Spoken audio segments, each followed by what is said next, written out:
श्रोता द्वादश प्राण च मुखादग्निर्जायकः दीपं द्रक्ष्यामि श्री विष्णवे नमः।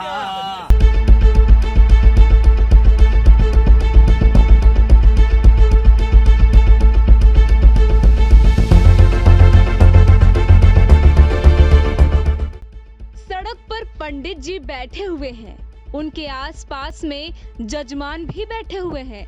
लोगों की भारी भीड़ अगल बगल में लगी हुई है, मंत्रोच्चारण भी हो रहा है, प्रसाद भी बांटे जा रहे हैं। इतना ही नहीं, सड़क पर बैठकर लोग खाना भी खा रहे हैं।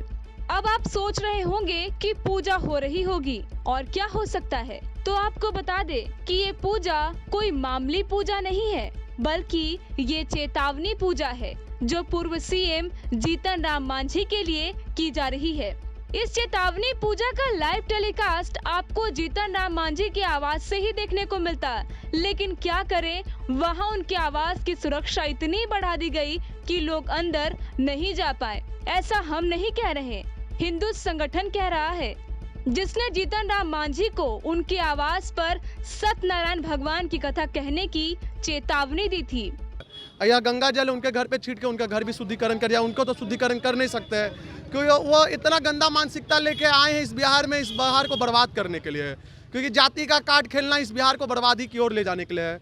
इसलिए वो गंगा जल छिड़क देंगे, वो घर शुद्ध हो जाए। जब अगला विधायक या एमएलसी आए तो उसके ऊपर यह दुष्प्रभाव नहीं पड़े उनका वाला, इसीलिए यह गंगा जल भी है। साथ में बीच सड़क पर ही सत्यनारायण भगवान का पूजा किया, तो क्या किया जाए, 2 मकान बाद उनका घर है, उनके दुष्प्रभाव से पूरा समाज बदनाम हो रहा है। वो पूरा हिंदू समाज के ऊपर क्वेश्चन कर दिए, ब्राह्मण के ऊपर उन्होंने सवाल नहीं उठाया, पूरा हमारे समाज के ऊपर कर दिया। क्योंकि वह जाति का कार्ड खेलने आता है, उनको सिर्फ जातिवाद ही कर सकते हैं। और बिहार के लिए सबसे बड़ी शर्म की बात है कि वो यहाँ के मुख्यमंत्री रह चुके हैं।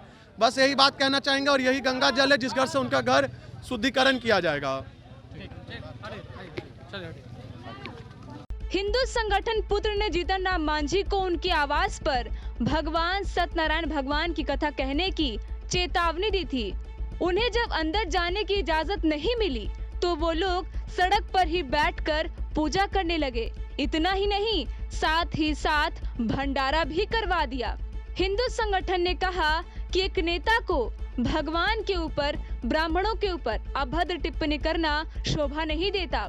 आपको बता दें कि मांझी ने ब्राह्मणों के ऊपर कुछ दिन पहले एक विवादित बयान दिया था, जिसके बाद से वो राजनीतिक पार्टियों के साथ साथ आम जनता की रडार पर है। सूर्यो जायत श्रोता द्वादश प्राण च मुखादग्निर्जायकः दीपं द्रक्ष्यामि श्री विष्णवे नमः।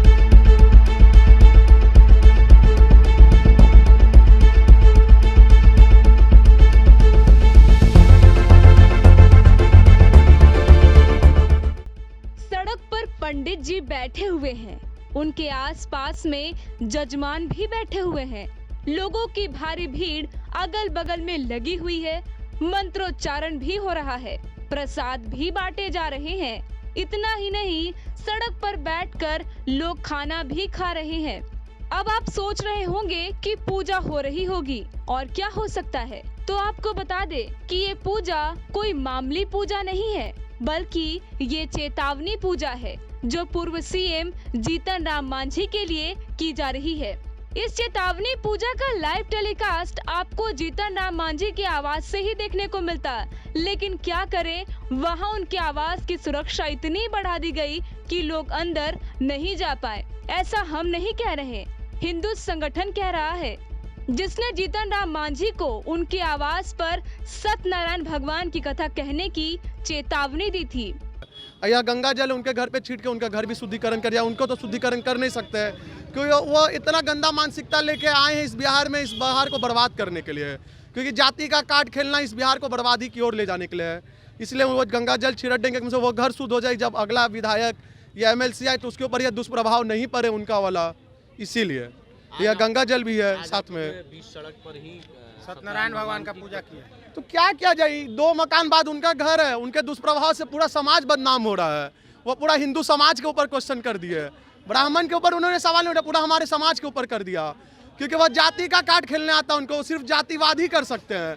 और बिहार के लिए सबसे बड़ी शर्म की बात है कि वो यहाँ के मुख्यमंत्री रह चुके हैं। बस यही बात कहना चाहेंगे और यही गंगा जल है जिस घर से उनका घर शुद्धिकरण किया जाएगा। हिंदू संगठन पुत्र ने जीतन राम मांझी को उनके आवास पर भगवान सत्यनारायण भगवान की कथा कहने की चेतावनी दी थी। उन्हें जब अंदर जाने की इजाजत नहीं मिली तो वो लोग सड़क पर ही बैठकर पूजा करने लगे। इतना ही नहीं, साथ ही साथ भंडारा भी करवा दिया। हिंदू संगठन ने कहा कि एक नेता को भगवान के ऊपर, ब्राह्मणों के ऊपर अभद्र टिप्पणी करना शोभा नहीं देता।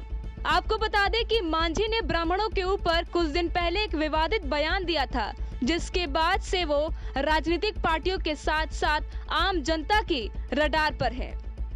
टाइम 8 बिहार के लिए पटना से ब्यूरो रिपोर्ट।